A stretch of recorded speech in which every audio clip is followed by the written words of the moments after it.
I've always been a night owl. The quiet hours, when everyone else is asleep, feel like my own little world. Late night TV has always been my escape. The glow of the screen keeping the darkness at bay. Tonight felt no different, until it was. As I flipped through the channels, the screen filled with static. Just a hiss of white noise, and my thumb hovered over the remote, ready to move on, when something flickered. It was so quick I almost brushed it off. My breath caught, my eyes narrowing. The static hissed louder, the noise sharpening like needles in my ears. I leaned closer, squinting at the screen. And then, there it was again. A shape, a hint of something. My grip tightened around the remote, knuckles going white. I told myself it was a glitch, a simple interference. The shape on the screen solidified, pressing closer, like a face trying to push through. It stared right at me. No eyes, just dark, endless hollows. I could feel its gaze, a pull that sank deep into my bones. The lights flickered. Once, twice. Long enough for shadows to stretch and shiver across the room. The static cut out, and the screen went black. All that remained was my own reflection, staring back at me. Everything behind me looked as it should. My couch, the dim hallway in the background. But then, in the reflection just behind me, the shadow stirred. From the darkness, something emerged, slow, deliberate. An apparition. It was humanoid but wrong, like its form was forced into the shape it wore. Its face surfaced from the gloom, pale as if starved of life. I squinted, struggling to clear the haze clouding my mind. Was I really seeing this? Or was it just a trick of my eyes? A wave of cold gripped me. I didn't move, didn't even blink. From the shadows, a shape seemed to form. A phantom, humanoid in its appearance, but distorted. And its face, pale as if drained of life. Eyes locked onto mine, empty, unblinking. I swallowed, my throat tight. I turned, every nerve screaming. Nothing. The room was empty. Just silence. So thick it felt like the walls were leaning in, trapping the air in my lungs. My pulse hammered as I faced the screen again, my eyes darting back to the reflection. The figure was still there. Closer now. It leaned over the couch, its eyes inches from mine. The skin around its mouth split, jagged and raw. The static returned, louder this time, claiming the apparition and the reflection of the TV, swelling into a roar that rattled through my skull. My legs refused to move, cemented to the floor.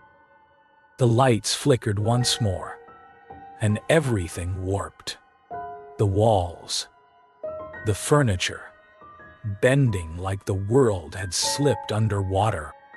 The figure dissolved into the blur, but I could feel it everywhere.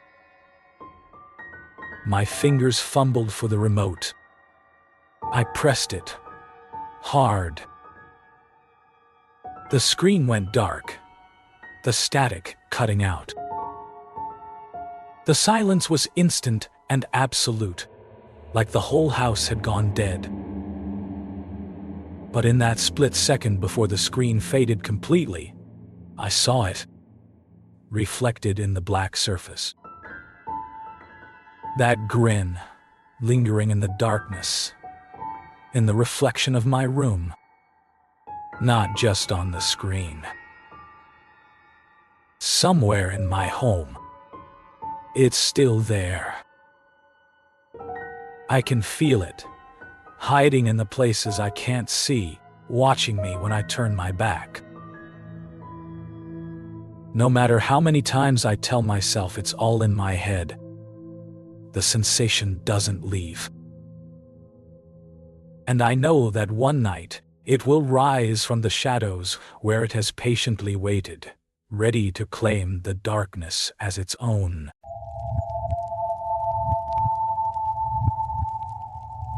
The apartment was a great find. Cheap rent in a nice part of town. The only catch was that I had to share it with a roommate. But the landlord assured me that my roommate worked nights, so our schedules wouldn't overlap. A place mostly to myself? It sounded perfect. The first few days, everything felt normal. I'd come home late from work, and the apartment would be quiet and still. But eventually, in the middle of the night, the front door would creak open. Footsteps would shuffle down the hall, and the muffled sound of the shower would fill the silence. The signs of my roommate's presence were there. Shoes lined neatly by the door, the bathroom light flicking on, the faint scent of shampoo hanging in the air. Routine, comforting, even if a bit odd that we never met. Then one night, I got home later than usual. The apartment was dark. I kicked off my shoes, dropped my bag on the couch, and headed for the kitchen. As I poured myself a glass of water, the front door creaked open behind me. I froze. The bathroom light flicked on, and the familiar rush of water echoed through the apartment. Everything seemed normal, but a nagging sensation clawed at me, an awareness that something wasn't quite right. My eyes drifted toward the hallway, and that's when I noticed it. The door to his room, usually shut tight, was cracked open, just enough to reveal a sliver of darkness. I stood there, my grip tightening around the glass. Something felt off, but my curiosity overpowered the warning screaming in my mind. Slowly, I drifted toward the door, my steps heavy against the silence. I paused, resting my hand on the doorframe, the wood cool under my fingers. I glanced back at the bathroom. The water still ran, steam creeping out from under the door, painting the air in wisps. I pushed the door open a bit more, squinting into the shadows. The room was empty. No bed, no furniture. Just 4 bare walls, and an empty hollow space that seemed to swallow the light. It felt wrong. I backed away, my skin crawling. My eyes darted to the bathroom door. The water abruptly stopped, the light cutting out, plunging the hallway into darkness. The bathroom door creaked open, steam still seeped out, and the faint scent of soap lingered in the air. My heart hammered as I stared into the darkened hallway, the door ajar. Slowly, I crept forward, each step echoing in my ears. I called out, my voice barely above a whisper. Is someone in there? Silence. I nudged the door open, my pulse thrumming in my throat. The bathroom was empty. The tiles were wet. Steam clung to the mirror, and the towels hung damp over the rack. Everything as it should be, except no one was there. I stumbled back, panic tightening in my chest. I locked myself in my room, my thoughts racing. I replayed the events in my mind, trying to explain it away, to rationalize the impossible. But the truth settled in, heavy and undeniable.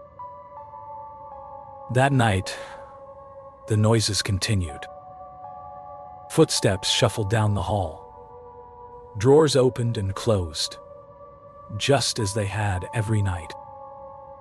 But now, they felt like a pattern, a repetition with no end. The next day, I called the landlord, my voice trembling. My roommate's room, it's empty. Completely empty. What's going on? The silence on the other end was long, and when he finally spoke, his voice was tight. That room hasn't been rented for months. You don't have a roommate. My blood ran cold. But I heard somebody every night. The front door, the shoes, the shower, everything.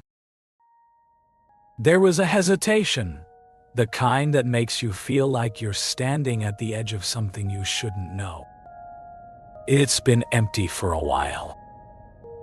Since the last tenant. Left a couple of months ago. I swallowed hard. What happened to the last tenant? His voice dropped, like he was whispering into the phone. It's probably nothing. Maybe it's the pipes or the building settling.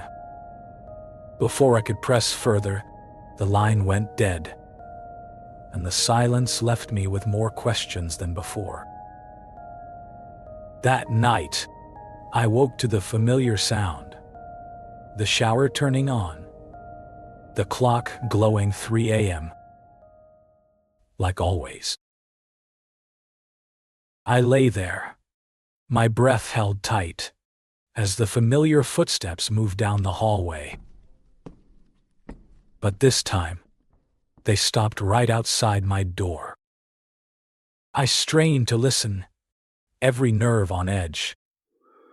Then, the sound came, slow, ragged breaths, like each inhale was being dragged through pain. Somebody was right there, just beyond the door. I forced myself to breathe, gathering every ounce of courage I had left. The air felt thick, each second dragging like an eternity. My hand hovered over the doorknob, shaking as I gripped it. Slowly, I turned the handle, the metallic click echoing in the silence. I opened the door and braced myself for what I might see. But there was nothing. The hallway lay empty, shadows stretching long and still. I stood there, staring into the darkness. But there was only emptiness, and it was somehow worse.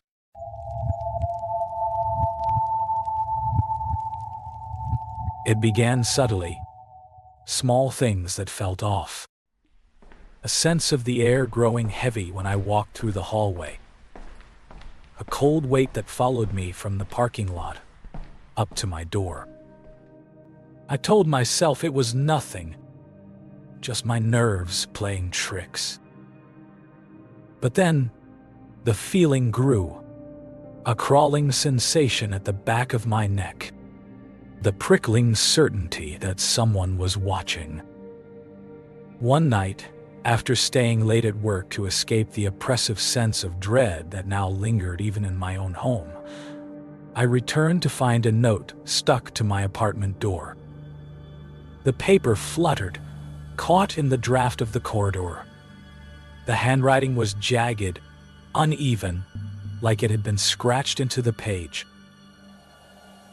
I like watching you. I froze. My hand trembled as I tore the note off, scanning the shadows for any sign of movement. But the hallway was empty. The silence felt wrong, and my skin prickled with the instinct to run. I rushed inside, slamming the door behind me, my hands fumbling as I locked it. But the feeling stayed, crawling deeper under my skin. I checked every window, every closet, and even under the bed. It felt like a trap, and I was the one caught inside it. That night, I lay awake, every muscle tense, waiting for something, anything, to break the silence. My eyes darted around the dark room, and my ears strained to catch the faintest sound. And then I heard it. A soft, metallic click, like a door handle being turned ever so slowly. My breath caught in my throat, and I turned to look at the bedroom door. A shadow moved under the thin crack of light, slow and deliberate. Someone was inside. My hands shook as I reached for my phone, barely managing to dial 911. The phone felt slippery in my grip, my voice coming out as a hushed, desperate whisper. "There's someone in my apartment. Please, help me." The line crackled, the silence on the other end stretching too long. Then, finally, a voice. But it wasn't the reassuring tone of an operator. It was something else, cold and dripping with amusement. "I'm already here. Ha ha ha ha." My heart stopped. The phone slipped from my hand, hitting the floor with a dull thud. I stared at the door, my breath shallow, as the shadow outside it stilled. Then, the whisper came, low and wet, seeping through the wood like poison. "I've always been here.